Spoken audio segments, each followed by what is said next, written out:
Animal movie की release के बाद इस मूवी को ज्यादा क्रिटिसिज्म झेलना पड़ रहा है। इंटरनेट का मामला थोड़ा गड़बड़ाया हुआ है। एनिमल मूवी जिसकी चर्चा कौन नहीं कर रहा है। लोगों के बीच इस मूवी को लेकर अपने अपने ओपिनियन सामने आ रहे हैं। लेकिन भाई यहाँ तक सब कुछ ठीक था, लेकिन यहाँ जय कह दिया कि मूवी देखने वाले चीप मेंटेलिटी के हैं, रेपिस्ट है और मिसोजिनी है। भाई एक मूवी पे सबको जज कर दिया गया है और जनता जिसकी बात भी सुने बस यही कहती है तुम्हारी बात ठीक है एडम, बात मनोज की भी ठीक है, बात पीटर की भी ठीक है, नहीं इसकी बात ही ठीक कर।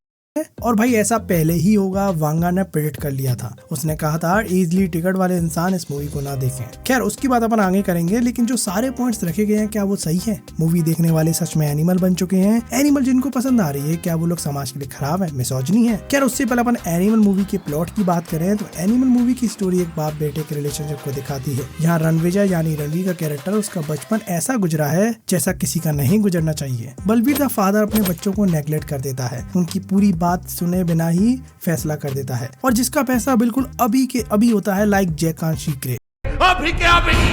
खैर मूवी में जो रणवीर का कैरेक्टर है वो बनता कैसे है? बलवीर के बंगलों में किसी चीज की कमी नहीं है। यार रणवीर को 18+ होने से पहले गन चलाना आ गई, जो कि भाई बंगला बड़ा है, प्रोटेक्शन के लिए चाहिए। उसके साथ उसको गाड़ी चलाना आती है, वो भी लाइसेंस मिलने से पहले। मतलब उसके घर में रिसोर्सेज की कमी नहीं है, पैसा बहुत है, पैसों से चीजें दबाई भी जा सकती है। अब वो इंसान करेगा क्या? क्योंकि इन सारी चीजों को हैंडल करने के लिए गाइडेंस जरूरी होती है, जो की भाई एक तरह से उसके बाप को देनी चाहिए थी, लेकिन जिसके लिए बलवीर हमेशा अनअवेलेबल रहा, जिससे भाई वो लैक ऑफ गाइडेंस के चलते वो वायलेंट होता चला गया, क्योंकि उसको समझाने वाला कोई नहीं था कि गलत क्या है सही क्या है, और उसके एक्शन पे कंट्रोल करवाने वाला भी नहीं था। और रेस्ट की स्टोरी तुम जानते हो। खैर रणवीर का कैरेक्टर शुरू से ही अपने फादर के लिए प्यार का भूखा था, वैलिडेशन पाना चाहता था, लेकिन उसका एक ऐसा कैरेक्टर डेवलपमेंट उसकी बाप की वजह से ही हुआ है, जो कि भाई स्वास्थ्य को चलाने के में इतना बिजी हो गया था कि उसने एक बार पीछे मुड़ के अपने घर की तरफ भी नहीं देखा। इन दी एब्सेंस ऑफ फादर के चलते उसका बचपन से लेकर उसकी जवानी तक उसका बाप तो था, लेकिन उसका साया उस पर नहीं पड़ पाया। मतलब एक कॉन्ट्राडिक्शन वाली सिचुएशन बन जाती है। एक तरह मूवी हमको यही बताना चाह रही है कि मूवी बैड पेरेंटिंग का मैसेज देती है। ऐसा बिल्कुल नहीं बनना है। अगर लाइफ में कभी बाप बनो तो बच्चों को ऐसे ट्रीट तो नहीं करना है। या रणवीर का कैरेक्टर सबकी परवाह करता है, अपनी बहनों को ऊपर रखता है, लेकिन जो चीज गलत लगती है उसको गलत बोल देता है, चाहे सामने कोई भी हो। काफी स्ट्रेट फॉरवर्ड है और वो थोड़ा भाई समाज से घुल मिल कर नहीं रहना चाहता है। यहाँ तुमने देखा कि वो पूरे आए पार्टी में हाय हेलो तो करता नहीं है किसी से। यहाँ पर इसी बात पे उसकी जीजा से उसकी लड़ाई हो जाती है। उसका कैरेक्टर अड़ियल है, गुस्से वाला है। सबसे बड़ी बात वो कॉन्सिक्वेंसेस की फिक्र नहीं करता है, वो करने से पहले सोचता नहीं है।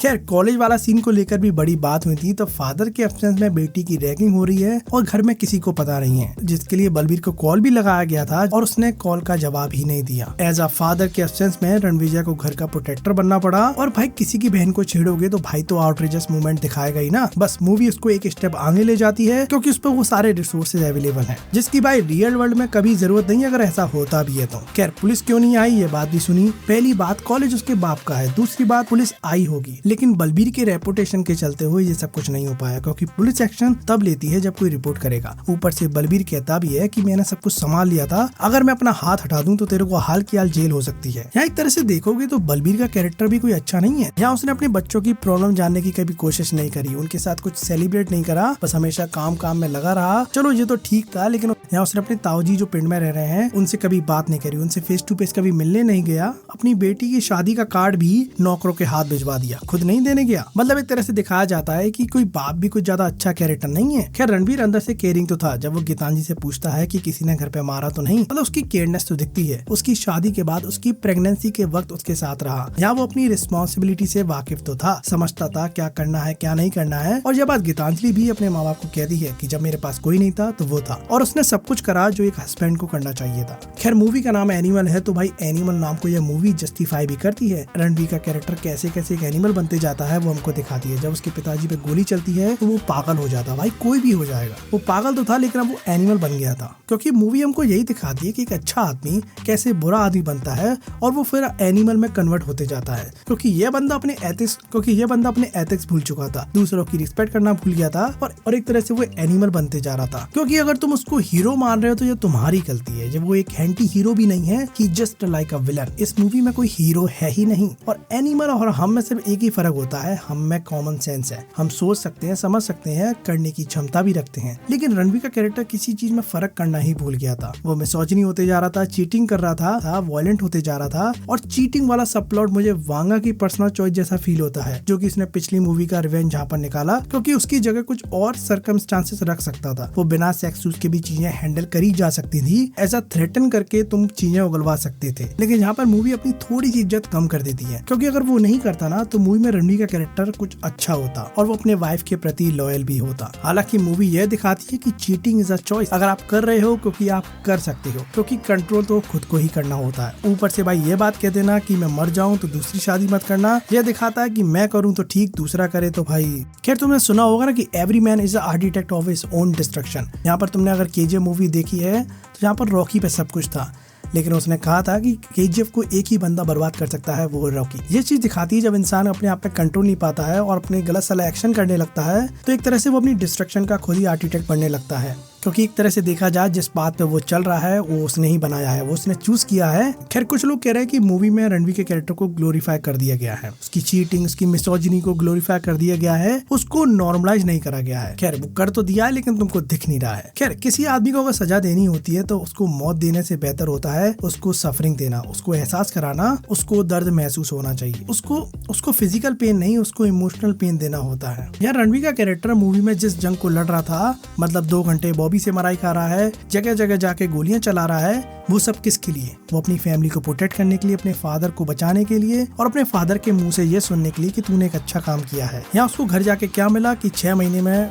बलबीर निपटने वाला है और बलबीर इस चीज को भी एक्सेप्ट नहीं कर रहा है कि तूने हमारे परिवार को बचाया है, क्योंकि उसकी नजर में वो अभी भी क्रिमिनल है और जिस प्यार के लिए वो आया था, सालों तक भटकता रहा, अंत में वो प्यार भी उसको नहीं मिल पाया। मतलब एक तरह से पूरा ही इमोशनल तरीके से वो टूट चुका था और एक तरह से वो चीजों को एक्सेप्ट भी नहीं कर पा रहा है कि यार ऐसा कुछ हो सकता है, कोई निपट भी सकता है। यहाँ तुम अगर देखोगे तो रनवे पे रणवीर अबरार से कहता भी है कि मैंने पिताजी के साथ एक दिन पूरा नहीं बिताया है, जिसमें लास्ट में वो बिता भी नहीं पाता है। मूवी के लास्ट में बाप बेटे को कन्फ्रंट करने के बाद भी उसके फादर ने उसको गले नहीं लगाया। वो अपना मन हल्का करने के लिए मिश्रा अंकल के पास गया, जहाँ उनसे लिपट कर रो रहा था, जबकि उसकी जगह बलबीर को होना था। यह है मौत से बदतर सजा, क्योंकि कहते हैं ना मौत तो किस्मत वालों को मिलती है, असली सजा तो सफरिंग में है। देखा जाए तो वो जो चाह रहा था वो उसको नहीं मिल पाया। मुझे लगता है इससे बड़ा नॉर्मलाइज तो कोई हो ही नहीं सकता। आप सोचो किसी चीज को आप पाना चाहते हो और आपने पूरी उसके लिए मेहनत करी थी, लेकिन अंत में वो आपको मिल ही नहीं पाती। जो दर्द होगा ना वो बहुत गहरा होगा और जिससे भाई उबरने में टाइम भी बहुत लग जाएगा, शायद उबर भी ना पाओ। खैर गीतांजलि और उसके बच्चे उसको छोड़ के जा रहे हैं, क्योंकि स्वास्थ्य को अब रणविजय ही संभालेगा, जिसमें देखा जाए तो उसकी फैमिली अब टूट सी जा रही है। ऊपर से भाई उसकी डिसेबिलिटी भी सामने आती है कि वो सुन नहीं पाता है, मशीन के सारे जीना पड़ता है और देखा जाए तो उसकी लाइफ अब नरक से बदतर हो चुकी है। देखा जाए तो मूवी के सेकंड हाफ में वो बलबीर जैसा ही बनते जा रहा था। वो डोमिनेंट होते जा रहा था, अपने बच्चों की परवाह नहीं कर रहा था, अपने बच्चों को टाइम भी नहीं दे पा रहा था। तो एक तरह से देखा जाए शुरू में जो उसका कैरेक्टर दिखाया था वो उससे नीचे ही जाता गया। मतलब एक तरह से वो एनिमल ही कैटेगरी में आता गया, मतलब एक तरह से वो एनिमल ही बनता गया। पहले उसके घर में लोग थे लेकिन लोगों पे टाइम नहीं था, लेकिन अब टाइम है तो लोग ही नहीं है और इन दी एंड वो अकेला ही रह जाएगा। और इतना नॉर्मलाइज तो भाई बहुत है और यही तो उसके कॉन्सिक्वेंसेस थे, क्योंकि भाई इंसान अपने एक्शन का खुद जिम्मेदार होता है। ऊपर से भाई एनिमल पार्क में कौन निपटेगा पता नहीं, किस किस को रणविजय होने वाला है, क्योंकि अभी कहानी एंड नहीं हुई है। क्या कहते हैं सिनेमा समाज का आईना होती है। यहाँ पर देखा जाए तो सिनेमा में हर बार कुछ सीखना होता है, समझना होता है, लेकिन ऐसा नहीं कि उनसे इन्फ्लुएंस हो जाओ।